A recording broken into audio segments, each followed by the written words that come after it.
tip or advice for someone who's kind of posting, going through it, not getting any leads? You, number one, need to identify, am I speaking to an audience? Who is my audience? Who is it that I'm speaking to? Am I solving a problem or am I promoting myself? I feel like most people tend to view social media as a billboard. Look at me, look at me, look at me, call me, for sale, for rent. Identify your audience, see what is not working, and stop doing what's not working. And then look at people not only in real estate. I think it's really important to look outside of real estate, see what sort of content performs, and then look at those strategies and try to replicate that in your own way and in your own voice.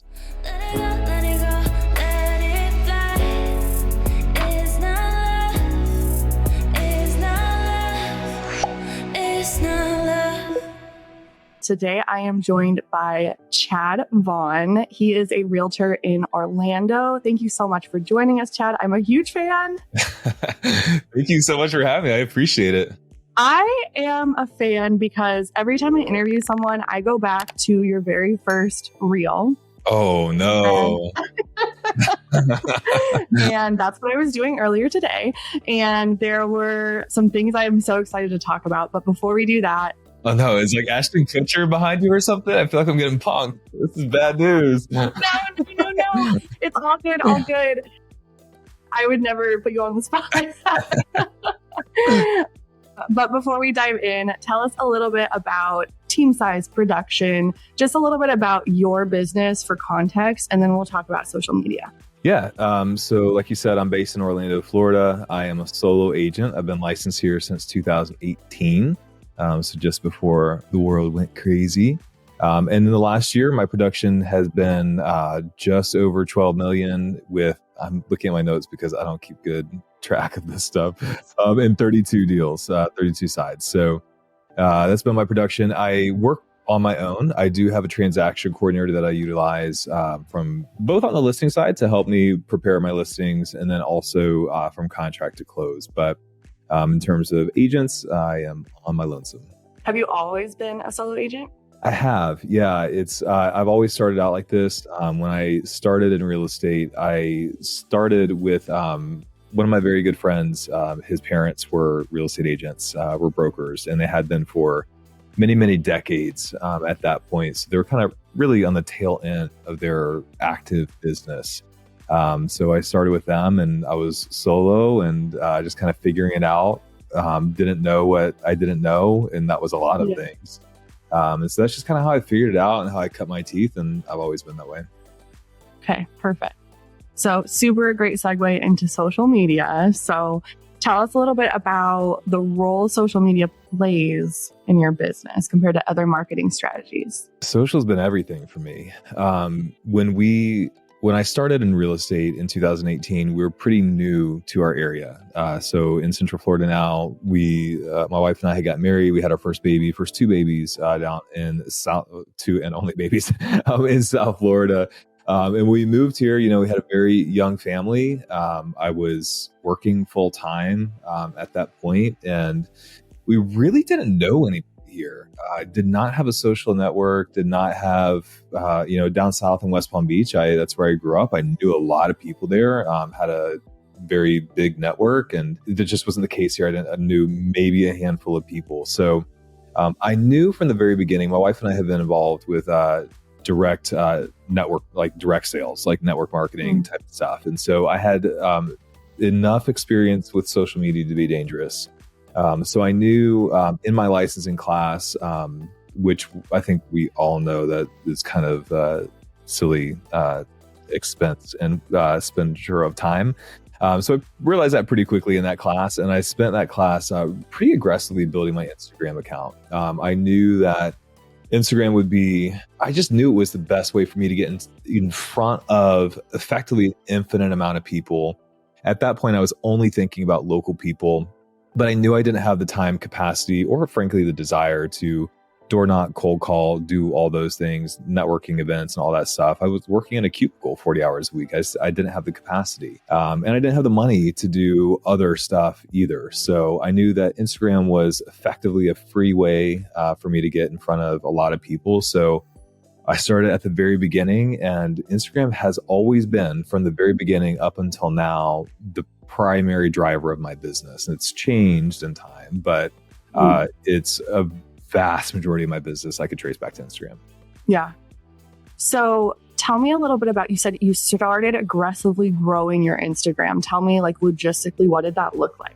Yeah. So the way that I would do that is I would go follow local coffee shops or restaurants or boutiques or whatever, places that I knew were local.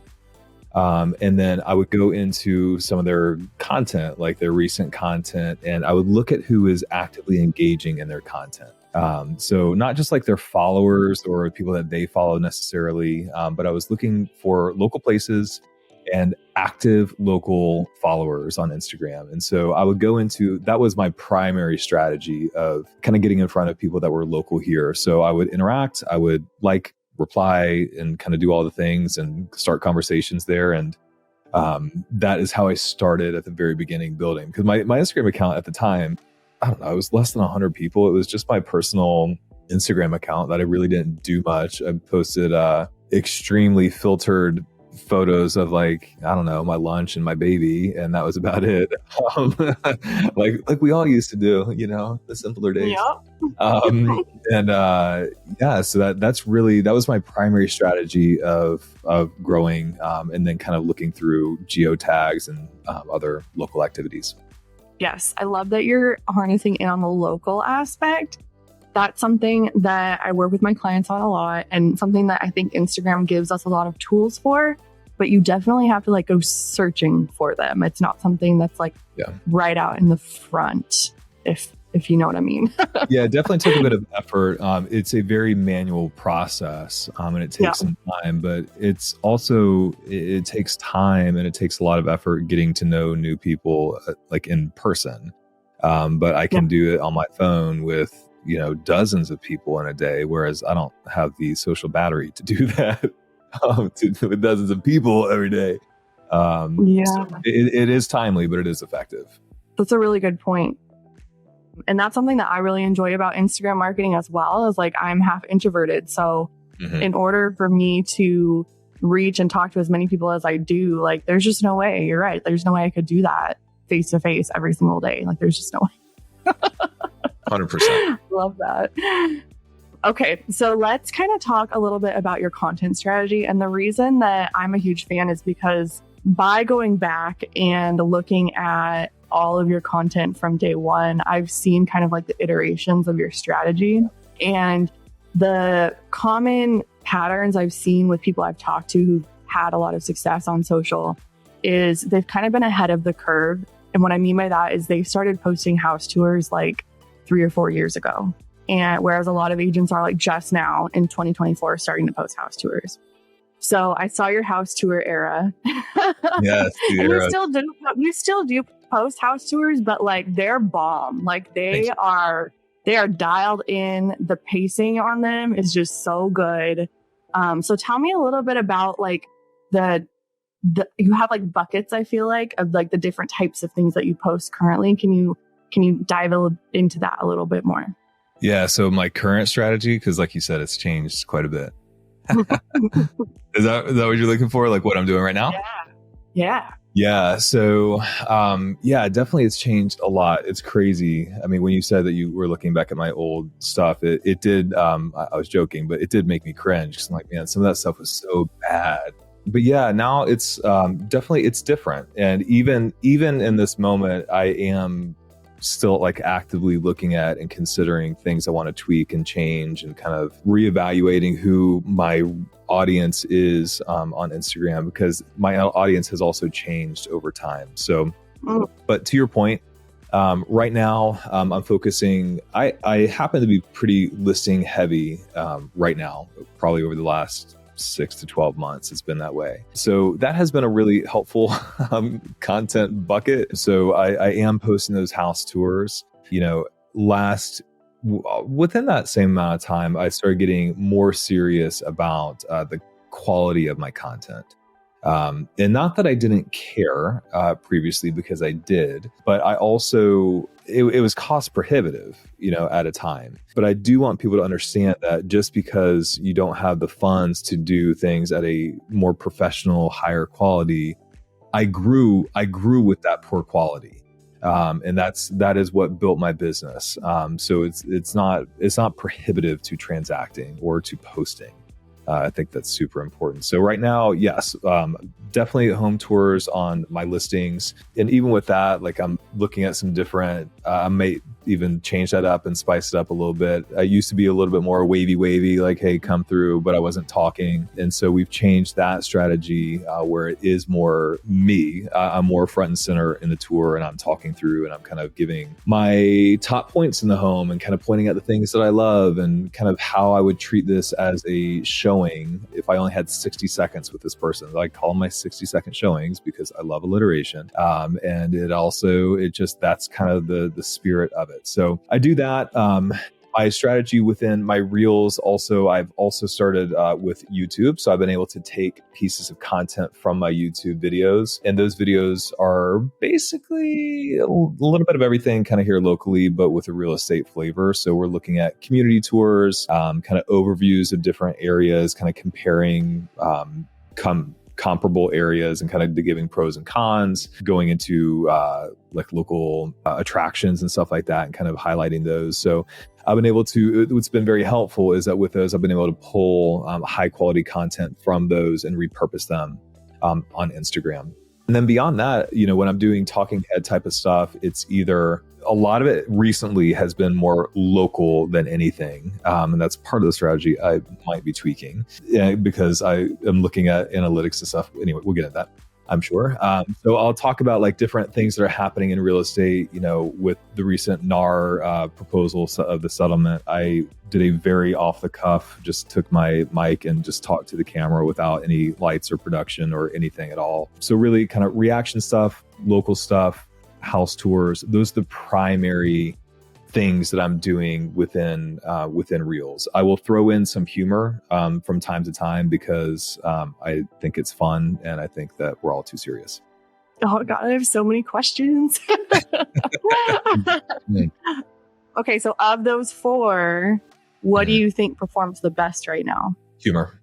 Why? Humor 100% performs the best. I think it's the most relatable. And I think that if we're looking at something, I think it's important to not be too inside baseball on stuff. Like I did make a funny one about NAR that was probably the most real estate agent-y, jargony type of thing that I've ever, or I would ever talk about. But I think that humor is relatable. So if we can look at something that is serious or heavy or something that is just common to all of us and joke about it and laugh, like it's just funny. So my top performing piece of content ever was like stupid. This reel had no business performing the way that it did.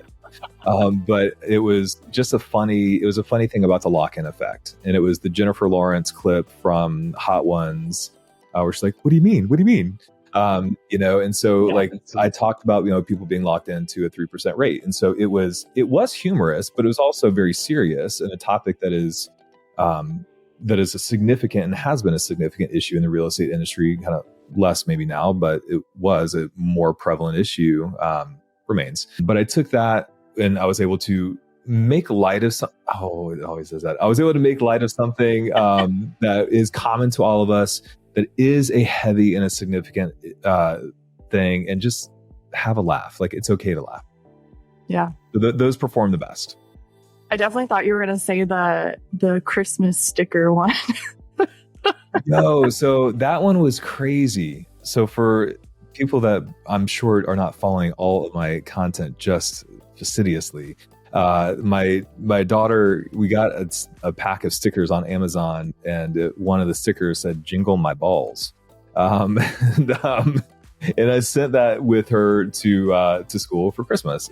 I didn't know that you needed to edit your Amazon stickers when you send them to school. Now I know.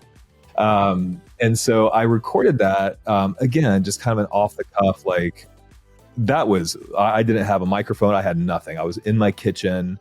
It was completely unplanned. I actually recorded it as a story. So when I was going to post it as a story, I watched it like, that's kind of funny. That's kind of funny. I was like, I wonder how it would perform as a reel instead, because it was about a full minute. It was a long enough piece of content. I like, let me experiment with this a little bit. So I downloaded it, posted it as a reel, and it performed real well. Did anything come of that, like any relationships or any conversations about real estate? I can't say directly, no. But you know what happens is it brings in so many, number one, new followers. It's gonna do it again. Yeah. Number one, new followers, but then also a lot of conversation and a lot of interaction. So, you know, whether or not something came from that in particular, I don't, not that I'm aware of, and I might not ever be. But like the crazy thing about Instagram is like people that I've transacted with because of Instagram, oftentimes they are people that I've never had interaction with before they reach out to me and say, hey, I want to buy a house, or hey, can you come list my house? You know, those are the people that are dialed in, they're engaged, and they interact with content like I do. You know, I am not one that's like going to be commenting and liking and sharing all of your content. That's just not how I engage with content personally. Doesn't mean I don't enjoy it and don't like it, but I'm not going to, that's just not how I interact. So all that being said, you know, they added significant amount of followers, which I could kind of see that in two different ways, but you never know. You never know who knows somebody that needs something at a particular time. And that may be today, that may be in a year. I always tell my clients, because I heavily dove into social media services last year, 2023. And a lot of the questions I get is like, what's the ROI on this program? And it's like, social media marketing, it's very, very difficult to measure ROI, because it's not going to be like, I saw this reel, I want to list my house, I'm pre-approved or whatever. You know, like it's not going to be this like very linear pattern. It's going to be this, like you were saying, like I'm just going to like creep on you a little bit. Like you just never know. And sometimes the ROI is so disproportionately insane in your favor. For example, 2 years ago, I had somebody that reached out to me on Instagram. They were looking to purchase a house in the Orlando area. And so she had reached out to me. Her and her husband were moving out here. And so I helped them buy a home virtually. This was during when COVID was hot and heavy. And so we did everything virtually, and that was cool. And then about a year later, her parents decided that they wanted to buy a vacation property kind of in this area. So I helped them purchase a property. And now they are looking to sell this home. And so that will be within 2 to 3 years, 3 transactions from this family that was from Instagram. Now, I don't know what piece of content she came in from. I know that she came in from Instagram. She may not have ever came in from a piece of content in particular.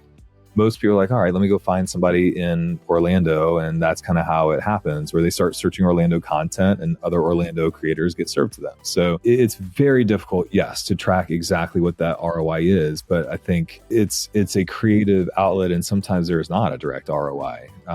But, you know, you're in it for the long run. Yeah. And it costs $0 to put out a piece of content. So say it again. $3.99, baby. Free 99. So my other question was, you said you're listing heavy. I'm wondering, or your thoughts, do you think your 60-second showing videos really leaning into these has kind of helped you attract more listings? I think so. I mean, it's a part of my pitch, my listing conversation with any seller. I will send them my pieces of content, and I'll show them what kind of interaction I get. I'm very open book. So I will take out my Instagram. I'll take out my phone during the appointment. I'll say, hey, look at my last couple of 60-second showings and what kind of interaction they get and what kind of eyeballs they get. So even if it's not, you know, I think some people are like, oh man, but it's only got like 500 views or 1,000, whatever. I'm like, okay, when's the last time you had an open house that had 500 people come through? Like, give me a break. So we'll look at those pieces of content. I'll show them like, hey, this got X number of eyes on it and this many interactions. And, So they're super helpful. And I view each listing, and we know this, but I view each piece of content and each piece of marketing as not only a mechanism to sell that property, but I know clients and potential sellers in particular will go deep dive us online, and in particular on Instagram. People of a millennial generation and perhaps below will certainly be doing that because they want to see who this person is that we're going to be allowing in our home, that we're going to be allowing into our assets, and kind of becoming a big part of this process. Like, who is this person? And I think people are wise enough to know that anyone should be able to perform in a listing appointment, but they want to know who we are. And how they did all these last 10 listings is probably a good indication of how they're going to perform on my listing. So if they did the good video, if they did the good marketing, if they did all the things, I have reason to believe that this person will perform in this way for me.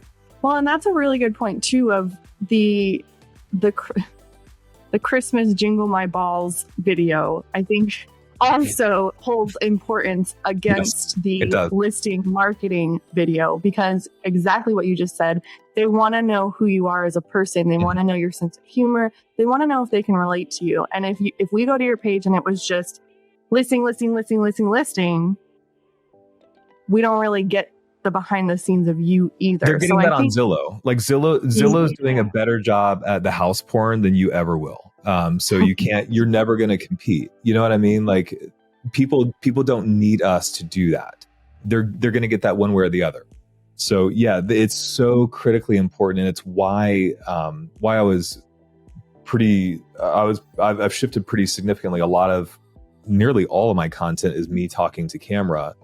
I think it's super important that people know, see, and hear me, so they can relate to me, and we're building relationship even without me being in front of them. That's so important, so they get a sense of me. And yeah, I think humor is I think it may be one of the most important things that we can put out there. Not that everyone needs to be silly and funny, but I think that we need to be real. Like we need to make the jokes. We need to be relatable. I think the buttoned up, polished agent may be right for some people, but I think most people really want a real person. And these are the things that are definitely going to attract people to us. They will also detract people from us. Which is good. 100%. There are people that I do not want to work with. And if they can weed themselves out by taking in some of my content, that's fine. They're going to be happier. I'm going to be happier. It's going to be a better fit. Less work for you to go through your systems and then be like, this isn't a good match. 100%. Okay. So talk me through, because you had a pretty obvious to me, because I do this for a living, but a pretty obvious up level in your quality of content recently. Are you working with videographers? What does that look like? Just from a logistics standpoint when you're filming? Yeah, so probably in the last 9 months or so, I have been working. I've started more YouTube stuff, so I'm filming more outside of my listings with a videographer. So in those times, we're definitely, like I said, we're generally from each of those videos, I'm able to grab a couple of pieces of content and repurpose them as a reel.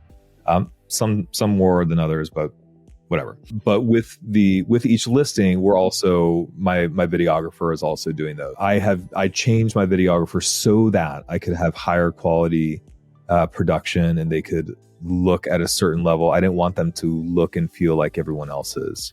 So once I started seeing okay, everyone is doing this type of content, it's time to make a shift, because I don't want to be just another face on the same piece of content. It needs to be me.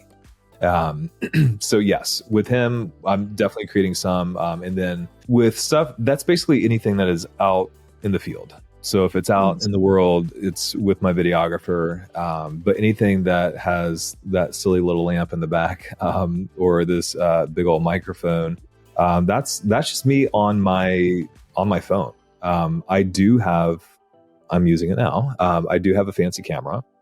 And it's very high quality and it's very nice, but it's too much work, too much effort for me to figure out. And I do not have time to edit and do all that stuff. It's just a lot easier for me to do things on my phone. So good camera, or excuse me, the cameras are excellent on the phones anyway. So it's not like you're sacrificing quality there. But good lighting and good sound go a long way. So that's really what I'm doing for my more talking head type of stuff. It's just me with a good camera and my phone, or with a good phone and a good microphone. That's the one. At what point do you think an agent should start looking into a videographer? I mean, obviously a brand new agent probably doesn't need a professional videographer right off the bat. No, I mean, really, I was about 5 years into business before I did that. It's very easy to spend way more money than you're bringing in this industry. And it is certainly helpful, and there is value in bringing quality into your content. And I think that is important. But it should not be at the expense of incurring debt or spending money that you do not have. So I waited long enough until I was comfortable spending the money, that I was bringing in enough consistent business that I was confident that I could cover those expenses. But I will tell you, and if you scroll down far enough, you will know that I have never allowed low production or low quality or low skill level to prevent me from posting. I've always seen it like, hey, Instagram is my office. It is my CRM. If I do not show up, I do not get paid. It is just that simple. So not producing content has never been an option. All that it's been is, okay, let's build the skill. And then as we build skill and build confidence, we will add in and start layering in tools and technology so that we're getting better. But ultimately, I think there's actually value in not being too glossy. I think people want who we are. And if we build up too much of a gloss between us and our audience, that can actually be prohibitive of them getting to know us. Yeah. I think that's where stories comes in real handy, because 100%. those are meant to be raw and authentic. And if you're not taking advantage of those, or just throwing Canva graphics up in your stories, you could be hindering yourself there as well. That's right. Okay, I feel like I could talk to you forever, but let's do one last question. And let's kind of combine two ideas here. So you had talked about making like a strategy shift, looking at your analytics. And then my last question is tip or advice for someone who's kind of posting, going through it, not getting any leads. So can you kind of combine those two and give kind of just some overall insight to somebody who's just kind of struggling? So I think it's really important to understand who you're speaking to. So you need to clearly identify your audience. And the reason that I said that my strategy is shifting is because I've tried a lot of different things. I've tried a number of different things. And when I started my page, when I started my page, like I said, I was very focused on local people. So it was only potential buyers and sellers. Those were the people that were a part of my avatar. So my strategy was more towards them. And now it has shifted. A lot of my following is real estate agents. And I will be honest, at first I was like, I do not want all these agents following me. Like, this does not make sense. I need them to not, because I didn't have the vision to understand what that would do for me. Right. Now, a bulk of my business still comes from Instagram, but it's from agent referrals from Instagram. So that's kind of where my shift is that, okay, maybe my audience is not who I wish it to be, but I need to realize who my audience actually is, and then provide that audience value. And my audience on different platforms is going to be different, and that's okay. So that's for me. Now, the person that is not getting traction, I think that number one, you need to identify, am I speaking to an audience? Who is my audience? Who is it that I'm speaking to? Am I solving a problem, or am I promoting myself? I feel like most people tend to view social media as a billboard. look at me, look at me, look at me, call me, for sale, for rent, just closed, just sold, da, da, da, da, da, da, da, da. No one cares. Instead of looking at it as a billboard, we should be looking at it as a coffee table, as an opportunity to talk to people, to build a relationship, to have conversation. It's social media. It is an opportunity for us to make friends. I've always said I want to be known as my friend Chad that is a real estate agent, not that real estate agent guy on Instagram. That's very important to me. So I think we need to understand who our audience is. I think we need to be honest. Are we speaking to that audience? And then really speak in such a way that we're telling stories, that we're solving problems, be willing to shift strategy, but also understand too that this does not happen immediately. Yeah. So posting for a month is not enough. You may be posting 6 to 9 months before you get leads. It's also important that you give people opportunities to raise their hand. And what I mean by that is my very first 2 home buyers ever in my first listing all came from Instagram. Okay.